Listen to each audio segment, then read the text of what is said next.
It's been 12 years that we've been together as a church. What started as about 10 or 15 people in my family's living room has become so much more, so many things going on. To be a part of where we are today is really exciting. And I just want you to know that there's a couple of things that we want you to understand. You may have seen some of the information that showed up through the video, but we have been a church that for the first 12 years, including today, we have baptized 511 people. And that's exciting to be able to say, because that's life change. That's people taking steps of faith. Now here's the thing. That means it works out to be about 42 people a year. And what you may not know is that the national average for churches to baptize people per year, you ready for this, is 3. So we're okay with where we're at and what we're doing and how we're doing things. We're really excited. And then maybe you noticed on there it talked about the free market. The free market is what we do on the first and third Saturdays of every month. We give away food to the people in the community, and we figured it out. So the free market's only been open for about 5 years. We've actually fed over 22,000 families, 22,000 people, and it's been incredible to be able to be a part of that. Not even to talk about the small groups, the different ways we've served in the community, the way our band has done amazing things. Like, if you guys don't know it, that song, Love Without Limits, was actually written by our band and performed by our band. So that's their song, which is really awesome, man. It's cool to see. Especially for those of us that have no musical ability. You're like, man, that's cool, right? I press play on the iPhone. That's my musical ability right there. I'm not even allowed to sing at home because it makes people sick. So, and then the last thing I'm going to call your attention to is back here on this back wall where it says share the moment. So if you're watching online, you can't do this, but we'll make sure we post pictures. Those are postcards that were sent to us from Tollgate Elementary School. All the kids at the school filled those out because we gave them, over the last couple of weeks, sporting goods equipment. Their sporting goods equipment had been cut from the budget, and so Elevation Christian Church responded by buying basketballs and footballs and soccer balls and jump ropes and all those things. And so those are the thank yous from the kids. So you got to make sure you check them out. The little pictures, it's awesome. So make sure you see that. But we've been going through a series called Better. And we're going to continue to go through that. See, we're talking about what's better and how to win at home. Because many of us have this kind of reality of what home is and what it should look like. And so we've been talking about how God, no matter what's happened, no matter where you've been, no matter what you've done, God can redeem and restore your family. He's in the restoration business. And so we want you to be able to see how that works, and there are different parts and pieces to it. And so one of the ways we've been reminding people is by showing them the kintsugi pot. Kintsugi pot is a pot that was originally broken, but then because it's broken, it needs to be restored. So they take gold or silver and they seam the pot back together so that they can use it again. The pot's not broken on purpose, but it's broken, but then it's brought back together on purpose. What's happening? It's redeemed and restored. And so it's a picture of what God can do in us and through us when it comes to our families and our relationships. And what we've been harping on time and time again is that if you want to have that kind of family, if you want to have those kind of relationships, then there needs to be a strong foundation. The only strong foundation that enables you, equips you to do that is Jesus. If you don't have it all based on Jesus, then we truly believe that it's all going to fall apart. So we talked about marriage at first. We talked about parenting last week. And when we talked about parenting, we talked about the importance of circles, that Jesus modeled circles through the people that were in his life, whether it was through his disciples or the people around him. And that those circles are the way that we can grow. We agreed that everybody needs circles. We agreed that the better the circle, the better the experience. We talked about how circles should challenge us. Too many of us are in circles where they don't challenge us. Right? It's just, oh, good job, pat on the back, everybody wins, those kind of things, right? We need circles that challenge us to be better and do more what God has called us to do. And we finished last week with a challenge of saying thank you to someone in your life, someone in their circle of life, whether it's your life, maybe the circle in the life of your children. Now, if you didn't do it, I just want you to understand Jesus is watching you. And he knows you didn't do it. But anyways, we're going to constantly talk about those challenges. Now, maybe you're sitting there going, okay, this is kind of interesting. I haven't been able to, hear it all. We want to remind you, you can go to our YouTube channel. It's Elevation Christian Church CO, and you can find all the messages. In fact, we break the message out so that you can share it and watch it intentionally on your own. If you have the Elevation Christian Church Colorado app, we also podcast all our messages. So maybe it's not a video, it's a listening. You want to be able to do that, and you've heard some things. So maybe you've got a friend or family member that's about to get married, and you're like, you should listen to this. Or maybe you've got a friend or neighbor that's about to have a child, and you go, maybe you should listen to this, because these are things that we can use to as tools in the lives of the people around us. But what that means today is we're changing our shape. We're not going to talk about circles. We're going to change our focus onto something else. We're going to go from circles to glowing squares. Circles to glowing squares. Do I have to, be a little more specific? Glowing squares, right? So you're like, I don't know what you're talking about. Okay, brain damage is not a choice. What I'm saying is this, right? That we need to be able to realize that there are so many things going on when it comes to these glowing squares. Because if you're like me and you're old, right? I'm old. When we were younger, we had choices. Not very many choices, but we had choices, right? So we had choices to be on the phone. Because the phone used to hang on the wall. And it had this thing called a cord. Right? And sometimes the phone cord was short, and sometimes the phone cord was long, right? And if it was long, that meant you could stretch it across the hallway into another room, shut the door, and talk to your boyfriend or girlfriend, right? I'm like, savage, right? But then the problem was you would go back, and that phone cord would be all wrapped up into a knot, and you're like, crap, and you'd have to hold it in place, and it'd spin and spin, right? Here, some of you need to realize that there's a difference between older generations and younger generations. Just ask them how to hold a phone. Old people do this, right? Young people do this, right? Big difference, right? So we had a choice about how we did things. Maybe on your phone you were special and you had an extra line. Call waiting, right? You just felt really cool, right? In my house, I was always terrified because my dad and I sounded a lot alike on the phone. And people would call, and I always knew when he was trying to mess with someone, because he'd go, yeah, what's up, dude? So glad to hear. I'm like, no, it's not me. Don't tell him anything, right? Oh, we have fun on the date last night. No. I'm like, this is bad. Then there was the choice on TV, right? Now, not a lot of choices to what to watch on TV, right? Because TV had 4 channels. And if the president was on, you were hosed the rest of the night, right? Like, oh, he's on all of them. But we had to make choices about kind of the TVs. And here's the thing, if you're younger, it's not a TV like you had today. It's like this. This is the TV we had, right? I got this TV when I was 13 years old. I thought it was a big deal because I was like, I have a TV in my room. Because parents had lots of discussions. Should we give them a TV in their room?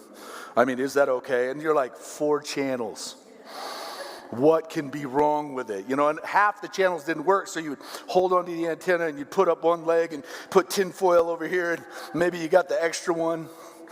Then came cable.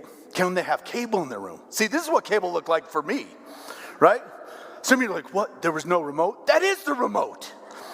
It had a cord to it. And if you really wanted to do something funky, you would push both buttons down like this. And then eventually you might see something you could get in trouble for. I'm just saying, right? But that's what we had. There were the choices on how we did different things. And then there was, video games. Not PS5, not Xbox, but the Atari. People are like, graphics? We didn't know what graphics were. Our graphics were a line and a ball that bounced back and forth, right? But parents were like, should we let them play these games? I'm like, I wonder now if some of the parents back then saw games today, they'd be like, oh my gosh, right? But those were the choices we had to walk through. And then there were DVD and VCR and eventually computers. And you would get online. You'd try to sneak online, but you couldn't sneak online. Why? Because the internet made noise. You got mail. I mean, that's what we had. That's what we had. You couldn't hide getting online, Remember the first time I went to do something like that, my dad's like, what are you doing? I'm like, I'm getting online. You know that costs, don't you? Yeah, he goes, get off it. I'm like, okay, right? I mean, we got to think about things. I was really challenged with this idea because when we had all those choices, now we hand our kids this and they've got everything that we fought or thought was important. They've got internet, they've got GPS, they've got movies, they've got text messaging, they've got everything right here, just dropped right into their hands. See, it wasn't that difficult when we were younger to keep away from ourselves, or our parents kept away from us, those things that were perceived as impure. Right? Because those things were like at the video store behind the curtain. Right? I remember me and my brothers going, "Ooh, what's back there?" My mom's like, "You look back there, you're going to meet Jesus face to face. I'm just telling you right now." Right?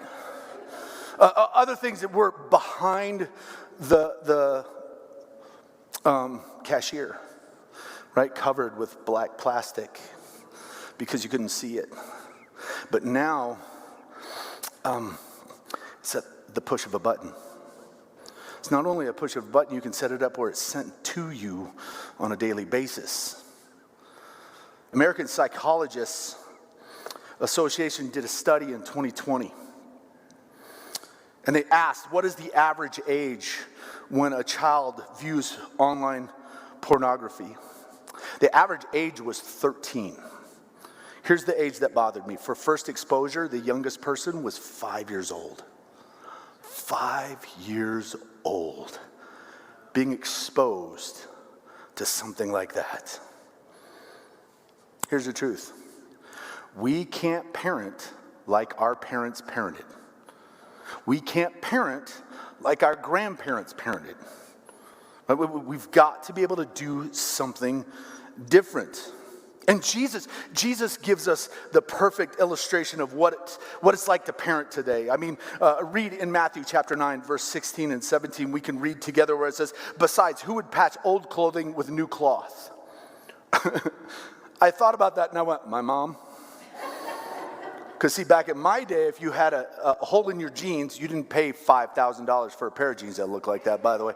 You earned your holes, right? So when you did that, they would take this denim patch that they would iron on. It was horrible. Because if you were 13 and just starting to grow leg hair, man, it'd pull that sucker right off, man.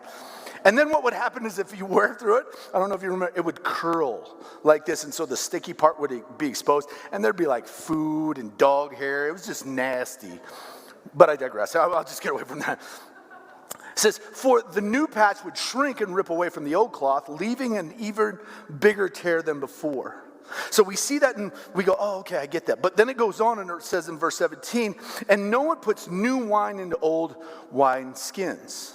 For old wineskins would burst from the pressure, spilling the wine and ruining the skins. Can I help you kind of think through something?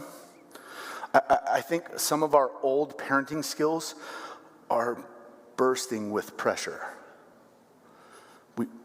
We as parents feel pressure on what do we do as parents. There's a lot of pressure. So we've got to start thinking about new things. New wine is stored in new wineskins so that both are preserved. See, in other words, the patch of technology will not work on the parenting styles of yesteryear, of what our parents or our grandparents did. The newness of technology, the speed at which technology changes is so fast that we have to be thinking this through. And so what we need to be able to do is we need to think about new methods with the same biblical principles, because biblical principles don't change. That's that foundation we were talking about. Solid foundation is on God's word and what Jesus has for us in our lives. So we stick with that and we try new things. We should always be trying new things for our marriage, for our parenting, because God gives us clear instruction on what is important when it comes to ourselves and our kids and our relationships. And you can find that clearly in Proverbs chapter 4, verse 23, where it says, guard your hearts above all else. Guard your hearts above all else, for it determines the course of your life. See, in our relationships, whether it's husband and wife, as parents, as friends, aunts, uncles, grandma, grandpa, whatever, we should be committed to guarding our own heart, to protecting it from things that God doesn't want in us. And we should be committed to do the same things for our children, to guard their hearts. Now, here's the problem. Many of us are not able to lead our kids in the direction we should because we haven't guarded our own hearts. See, if we're going to ask our kids to go places, we need to go there first. I think it's interesting that I hear parents all the time complain about their kids. They're always on the screen, they're always watching TV, when you're doing the exact freaking same thing. But then you got people who go, well, I'm an adult. It's different, I'm an adult. All right, adult, you ready? How you doing at leading your children? How you doing at being the example? Because our children do what they see. I know many of us, we're like, oh, I don't like that. I'm with you. My kids are adults. They'll say certain things and I go, oh. And my wife will go, oh. Because she'll go, oh, that was him. Right? I know it. I know it. See, I think we need to be able to see that there are things that we need to do to make things better. Because there's a lot of frustration, there's a lot of hurt when it comes to parenting and internet and social media and all those things. I mean, did you know that there is a link between social media and depression? It's staggering. With some shows showing as high as 66% increase of children dealing with depression when they're on social media. Since the smartphone was introduced, there has been a 65% increase in the suicide rate in girls, grades 8 to 12. Instagram is driving anxiety. But I got to get the right picture. Have you ever watched a girl take a picture on Instagram? They don't take a picture. They take 50,000 pictures. Right? But here's the thing. Why are they doing that? Because they've seen other people do it and they need to look perfect. They need to look like those people look. We'll talk about that some more. See, kids with smartphones are getting one less hour of sleep a night than their peers who do not go to bed with their phones. 62% of teenagers say they've received a nude image on their phone. That's not the one that bothers me. The one that bothers me says that 40% of them have sent one. Because they don't have the idea that goes and you never get it back. And you don't know who now sees it. That's the one that bothers me. Because we've denigrated our young men and women to think that's what love is, not what Jesus says love is. Furthermore, we're now having a fight with algorithms, right? Because algorithms show what you've been looking at and how it works and what it looks at and how you linger and all those kind of things. So algorithms continue to push the issues that we struggle with. And that's why we have people, friends, maybe it's your family members who are struggling with conspiracy theories. Because that's all they see. Well, you know, the government's behind it. Behind what? You know. What? Right? You've got those people, we've got people that are more and more convinced that it's okay to look at pornography. We have kids that are being pushed to do things sexually they're not supposed to or not even ready to do and deal with drugs and addiction. See, this is how kids end up eating Tide Pods. It's a Tide Pod challenge. Now, I've been hit in the head a lot. I have a lot of brain damage. That's no joke. But I've never looked at Tide and went, I think I want to try that. Jamal, you ever thought? I've never looked at Tide Pods and went, that could be fun.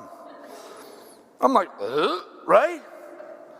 Why? It's because of influence. So we have to go back to biblical principles. Ephesians chapter 5, verse 15 and 16, we can read, so be careful how you live. How you live. Don't live like fools, but like those who are wise. Verse 16, make the most of every opportunity. We need to make the most of every opportunity we have. We need to make the most of every option we have. We have to do new things with biblical principles. And so we have, as Christians, as a choice. There's a choice what we're going to do with technology. And here are the three choices I believe most people will walk through. There's going to be the reject, the receive, or the redeem. Right? Some of us may reject social media, that it's bad, that we're not going to participate in it. Fine, I get that. Right? Or maybe you're going to go, not now, but later when my kids are older. That's fine. Or there are some people that are going to go so far to reject it that they're going to live on a ranch and they're going to start churning their own butter and then wearing jean skirts down to their ankles, with the family hair. But sorry, I digress. But you know what I'm saying is they'll reject it that far. It's okay to reject it. Now, then there are going to be other people that receive it and go, yeah, I'm going to use this. I'm going to make sure I'm paying attention to what my children are doing, what I'm doing, how we're working through this. I want to make sure my kids have something different. By the way, there's a thing called the light phone. It's a phone that you can get your kids that text and call only. See, when my kids were growing up, that was what was called the flip phone, right?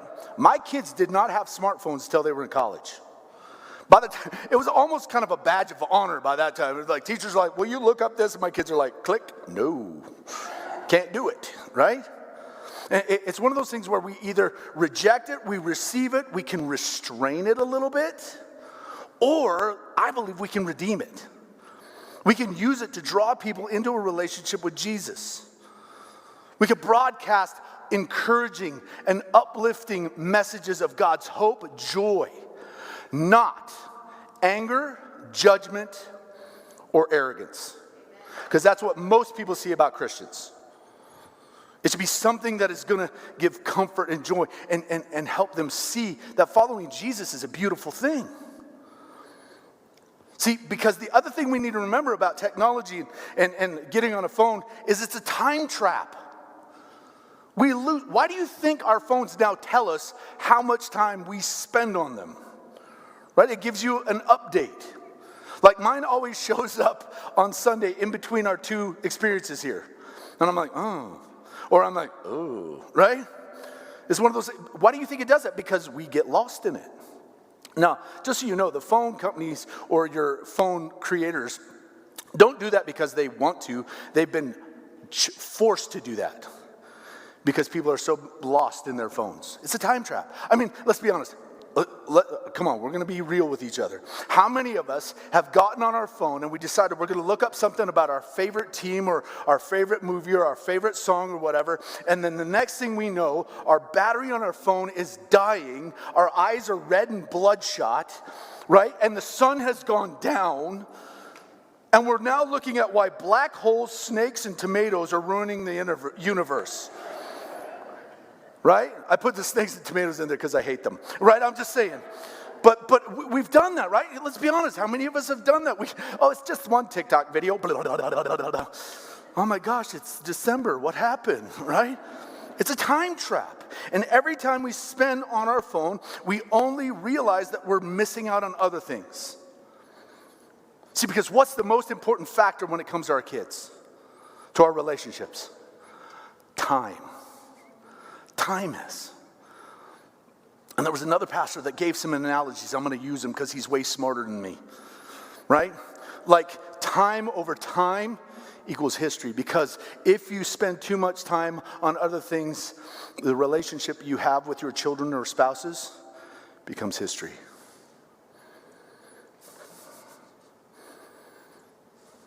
You don't get time back.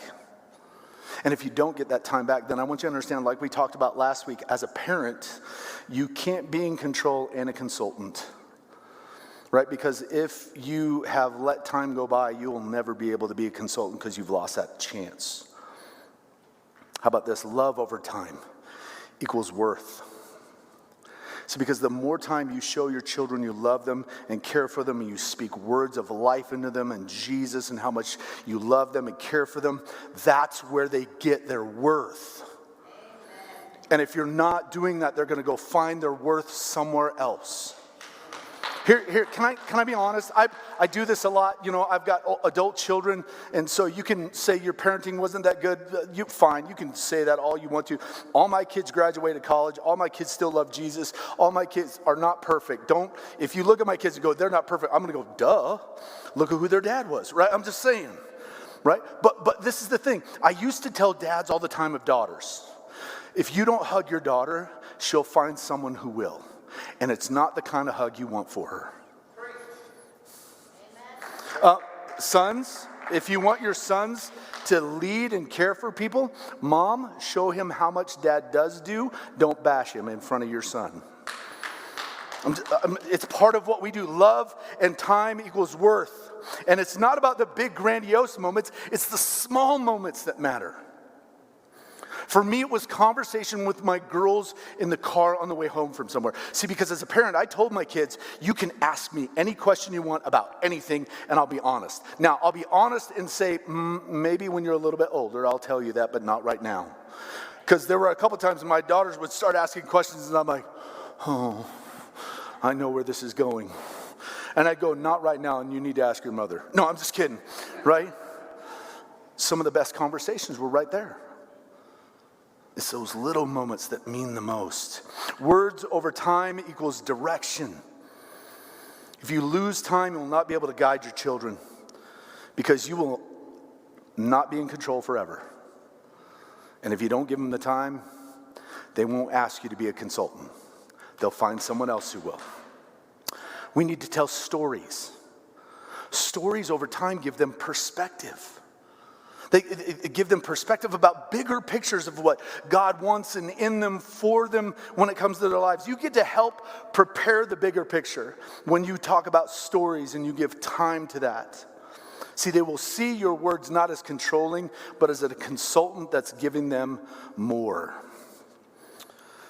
We need to have tribe over time, because tribe over time equals belonging. See, we've used the word circles. Circles are our tribe. Right, we each have a tribe. My life considers is a wife, 3 children, and now a wife, 3 children, 2 spouses, and 2 grandchildren. That's my tribe. Right, that's my family. But then I've got brothers, I've got sister. I mean, the tribe gets bigger, but some of those circles are more impactful because they're smaller, and we need to make sure that when we're in that tribe, we give them the better circle, the better experience. They will spend most of their life, think about this, they will spend most of their life trying to impress you in their tribe instead of a bunch of nameless people because you've invested time in them. A child with a strong sense of belonging will not spend all of their time trying to fit in because they already fit in to their tribe, in their circle. Which leads us to the last one. Fun over time equals connection. Fun over time equals connection. Fun over time. Fun. I'm going to say it again. Fun. Because some of us as parents and adults have freaking lost how to have fun. It's okay to have fun. Well, I'm the dad. I got to be serious. You're a serious idiot if you don't have fun. You got to have fun. You got to be able to enjoy yourself. If you don't have time, you won't have fun. If you don't have fun with your kids, you won't have a deep, meaningful connection. We have a deeper connection when we have fun than anything else. And you want to create memories, lots and lots of memories, fun memories, right? Where they're enjoying themselves. And they can be planned or they can be spontaneous. My wife and I actually coined the phrase planned spontaneity. Because we as parents will plan, but the kids, they get spontaneous. They don't know. It's okay. They don't have to know. They think it's spontaneous. In Arizona, we had a food fight at dinner. My wife and I planned it. We had dinner outside. Because you don't do it inside, because if mama ain't happy, ain't nobody happy, right? So we're out on the patio. We're sitting there, spaghetti, salad, garlic bread. Yeah, right? And we're talking, we're having fun, we're talking about the day like this. And I don't remember, my wife said something, I said something, and I reached into my salad and I grabbed a big old handful and I just went, and you could have heard a pin drop. And she grabbed a whole handful of spaghetti and she goes, poof. Just dead set. And they're looking. And all of a sudden, out of the corner of my eye, I see my son grabbing garlic bread. Turned to his sister. Poof. That was a free-for-all, man. Just going at it, man. It was fun. Spontaneous fun. Planned spontaneity. We knew what was happening. They didn't. Just happen. And then we turned around and said, okay, time to clean up. That was most fun cleaning up. We're like, half the time you're like, oh, good. Just. But you could have fun. One time when we lived in Montana, picked up the kids from school, and we're sitting in the front seat, and my wife and I, we planned it all out, man. We were like, you know what? I don't want to go home. My wife goes, I don't either. I'm like, what do you want to do? She goes, I want to go to Denver. And I could see in the back seat in the rearview mirror faces like, I'm like, yeah, I want to go to Denver too. Let's just go. You want to go? Yeah, let's go. Kids, you want to go?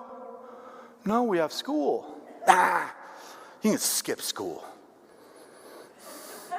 Yeah, I want to go. Okay, let's go. So we just took off driving. The kids are like, wait, what about clothes? My wife goes, they're in the back seat. Wait, what are we going to do about food? Oh, we already got it. We got hotels set up. We're going to go. Really? Yeah. By the way, we talked to your teachers too. We've got your homework. It got very silent in the back seat again. Before it was, yeah. It's okay to have fun. And let's be honest, now more than ever, we need to have fun. We need to have fun. Uncle and aunt, you should be fun. Cousins, you should be fun. Grandma and grandpa, you darn well better be fun, right?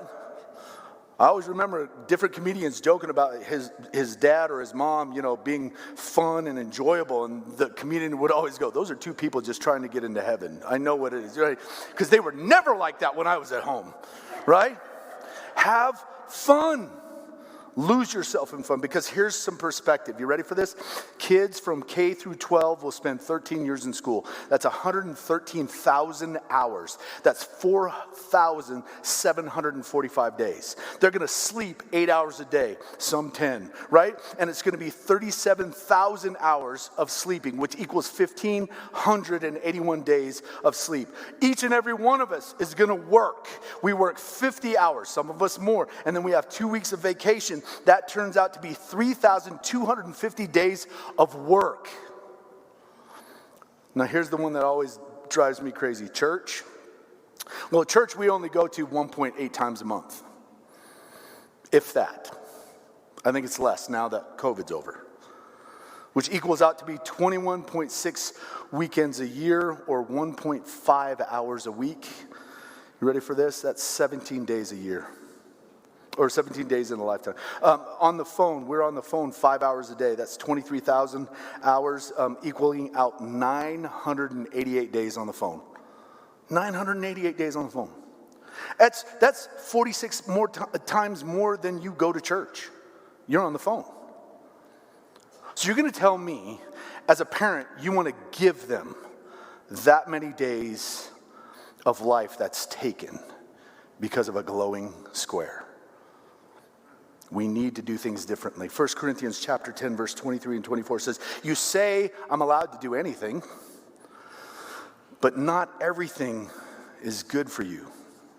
You say I'm allowed to do anything, but not everything is beneficial.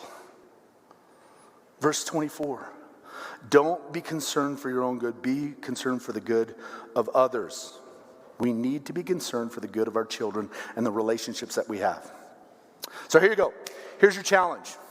Your challenge is this. 2 nights out of this next week, shut everything down for 2 hours. That includes your crap too.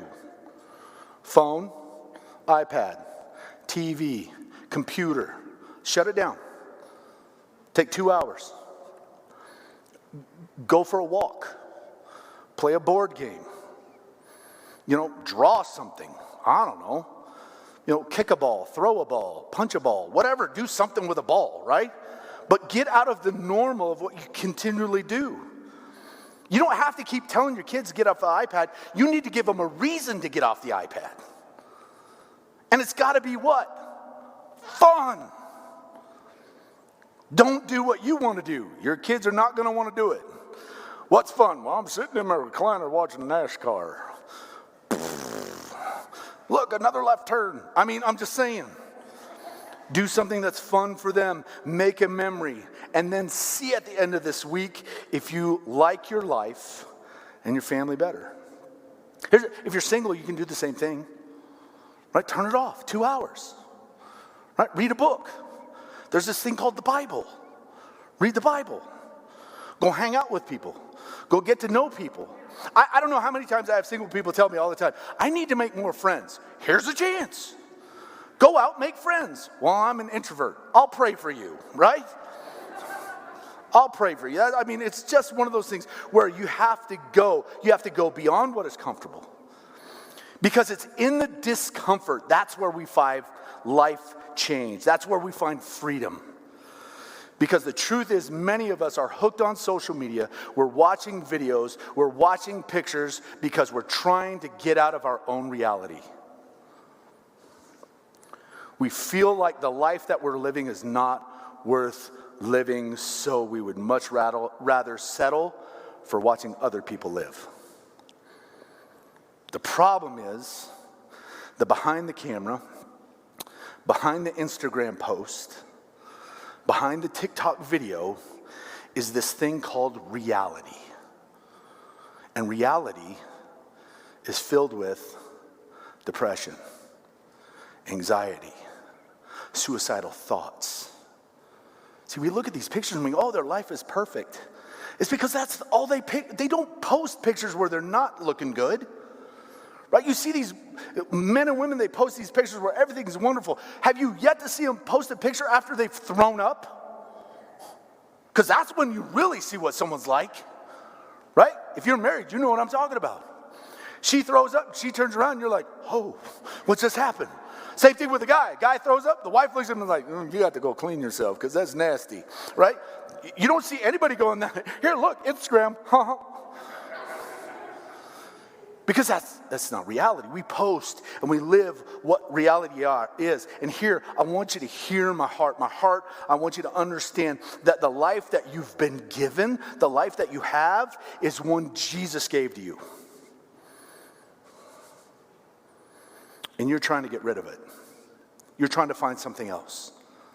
Here, can I be even more blunt? The life that you have is one He died for. So that you can be where you are. And I know here's the thing. I know, because I know there's some of us going, yeah, well, right now I feel like my life sucks. Well, that's because you're not basing it on the foundation of what Jesus wants. You're basing it on the foundation of culture. And culture changes constantly. What's the new social media thing that's going to be next week? We don't know. It's going to be Snap Face. We don't know. Right? It's constantly changing. But Jesus in His ever life-giving relationship with us gives us the life we're supposed to have. See, some of us need to see that God created us to have a relationship with Him. That's why we're here. We're not an oops. We're not a mistake. But it is our sin, the things that we do apart from His holiness and perfection, that break that relationship.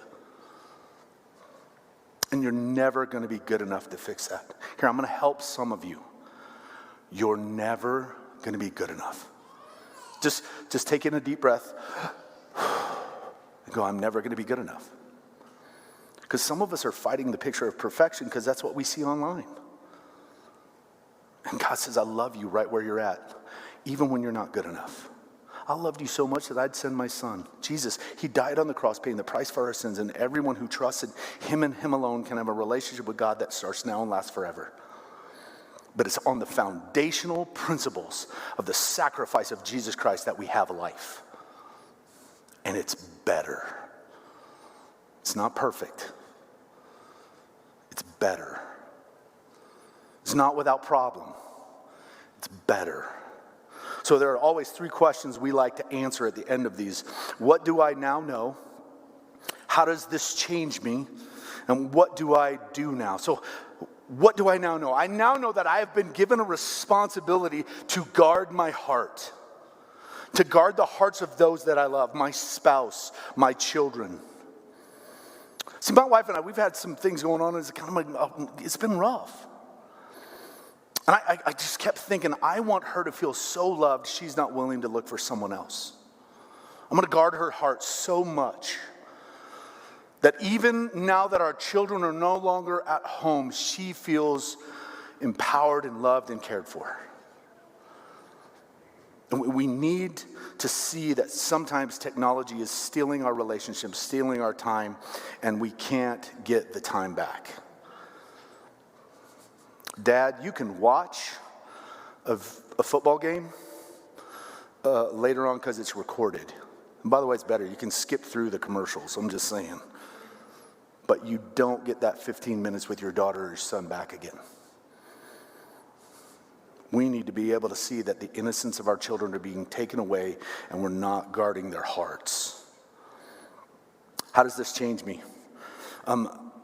It should change us so that we see that we have a deep awareness now to take responsibility of time. Be a parent. Be a leader. Don't just do what everybody else is doing. Do you know that following Jesus is actually countercultural? It's different. And here's the thing, if you're struggling with your child being on their iPad or their phone too much, you ready for this? You're the parent. Take it away. Oh no, I can't do that. Then you're not being a parent, you're being a buddy. And you can't be a buddy and a parent at the same time. What do I do now? Set the example and turn the freaking thing off. Turn off the TV, turn off the laptop, turn off the computer, and make an investment in your friends, in your family, in your spouse. Because I've said it before, I'll say it again. Time is never something you can ever get back. Is you ready for this? I'm going to make it even more depressing. Right? You're going to walk away going, oh, I'm so glad I came, right? Ready? You're not guaranteed tomorrow. You're not guaranteed to leave this place and have everything okay. It's not guaranteed. So we have to be in the present. We have to be guardians of time when it comes to our families and our relationships and our spouses.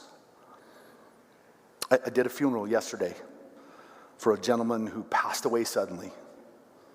57 years of marriage. And what I got to be honest, what I loved about having the conversation with his family is that his wife of 57 years went, I don't know what I'll do without him. Because they had invested in each other the time that was needed for that kind of love. I'm going to ask you to close your eyes, bow your head. We're going to take some time to respond, some time to look at who Jesus is in our lives. See, I want you to understand that for some of us, now is the time to respond to a personal relationship with Jesus. Because he's the only foundation that won't crumble in life. In fact, he says, I will never leave you, I will never forsake you, I will never abandon you. So if you've never said yes to a personal relationship with Jesus, I want to invite you to do that. I'm going to pray a prayer. There's nothing magical about this prayer. It's a conversation between your heart and Jesus. And if that's you, if that's where you're at, I'm going to ask you to just simply, quietly pray, Dear Jesus, thank you for creating me and loving me, even when I choose to live life my own way. It's today that I now realize that I need a personal relationship with you. So I'm ready for everything to change in my life. Jesus, today I ask you to forgive me of my sins. I want to thank you for dying on the cross for me, because today, in this moment, in this place of time, I'm putting my faith in you as my only hope of going to heaven. Please help me to know you more, because as much as I can know how, I want to be your follower from now on. Take control of my life. Change me from the inside out into a new person. Please help me to grow in faith from now on as I follow after you. with everybody's eyes closed and everybody's head bowed, if you prayed that prayer for the very first time, you've never ever done that before, I want you to look up so I can see you. I want to know the decision you made today. Thank you. Thank you. I want to make sure that you understand that we want to know where you're at. If you're watching online, there's going to be a link that pops up. We're going to challenge you to click on that link because we want to know the decision you made. Not just so that we can pat you on the back and say, good. We're here to encourage you and challenge you with the circles of life that will help you grow. So if that's you here today in this room, then I'm going to ask you to text the word yes to 720-740-0620. That's how we make that happen. We want to help you follow in your relationship with Jesus. Maybe you've done it before and life kind of went sideways and you want to make a recommitment. Fill out the connection card, the digital connection card. Just text connect, and let us know. We want to celebrate that too. But for us today, I want to pray for us as parents, as spouses, as uncles, aunts, grandma, grandpa, friend, about the time we spend over the next week. God, we thank you so much that we do have the time to be here together as a community of faith. God, I pray that we will see the strength, the power that comes from what we're doing as parents and guardians and keepers of time. Enable us to be aware of what we're doing within the time we have, within the lives of the people around us. Because the reality is we're not guaranteed tomorrow and any more time. God, lead us with grace and mercy.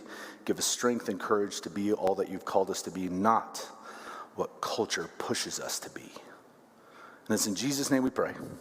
Amen.